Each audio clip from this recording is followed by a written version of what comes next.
ভিতরে শুরু হয়েছে না পুরান ক্যামেরা কিনলে। দ্বিতীয় দাবি যেটা আমাদের একটা দীর্ঘদিনের বঞ্চনা, 2012 সালের 26শে ডিসেম্বর তৎকালীন আইডি দপ্তর একটা কাগজ বের করেছিল, যেখানে আমাদের সমকাজে যে একই জায়গায় একই ধরনের কাজের প্যাটার্ন থেকে একটা দুই ধরনের করে নিয়েছিল। যেমন আমাদের ইঞ্জিনিয়ার, তাদেরকে এক সময় একই বেতন পেত, কিন্তু তারা কী করেছিল, ওই অর্ডার মূলে ডিপ্লোমা এবং ডিগ্রি করে নিয়েছিল। আবার আমাদের আদার্স জিআরএস থেকে শুরু করে আমাদের কম্পিউটার অপারেটর এবং প্রোগ্রাম অ্যাসিস্ট্যান্ট, তাদের মধ্যে একটা বৈষম্য তৈরি হয়েছিল যে আন্ডার গ্রাজুয়েট এবং গ্রাজুয়েট।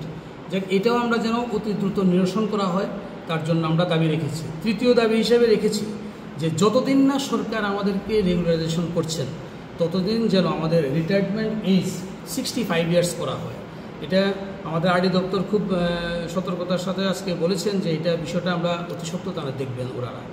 তারপর আমরা আরেকটা দাবি রেখেছি, 4 নম্বর দাবি, যেটা কিভাবে আমাদের যে বেতন আর একটু ইনক্রিজ করা যায় বা আমাদের যে বেতনের স্ট্রাকচার সেটা চেঞ্জ করা যায়। এটাও আইডি দপ্তর আমাদের আজকে খুব মনোযোগ সহকারে দেখেছেন এবং কিভাবে করা যায় তা তারা বিচার বিবেচনা করবেন।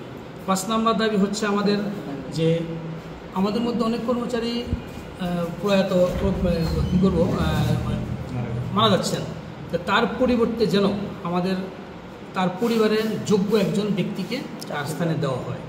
এটা নিয়েও আমাদের আইডি দপ্তর থেকে খুব সুন্দর পরিষ্কার একটা দিয়েছে আমাদেরকে। তারপরে লাস্ট যে আমরা দিয়েছি যেন আমাদের সময় মতো যেন স্যালারিটা হয়। তো আজকে বেসিক্যালি এই জিনিসগুলি আপনাদের মাধ্যমে আমরা বলতে যাচ্ছি এবং রাজ্যের প্রায় সব জায়গায় আপনাদের সংবাদ মাধ্যমের মাধ্যমে আমাদের সারা রাজ্যেই বেতন যা দেরি হচ্ছে তা নিয়ে আলোচনা হচ্ছে। আপনারা বিভিন্ন জায়গায় আপনাদের প্রতিনিধিরা তা কভার করেছেন, আপনাদেরকে অসংখ্য ধন্যবাদ। কিন্তু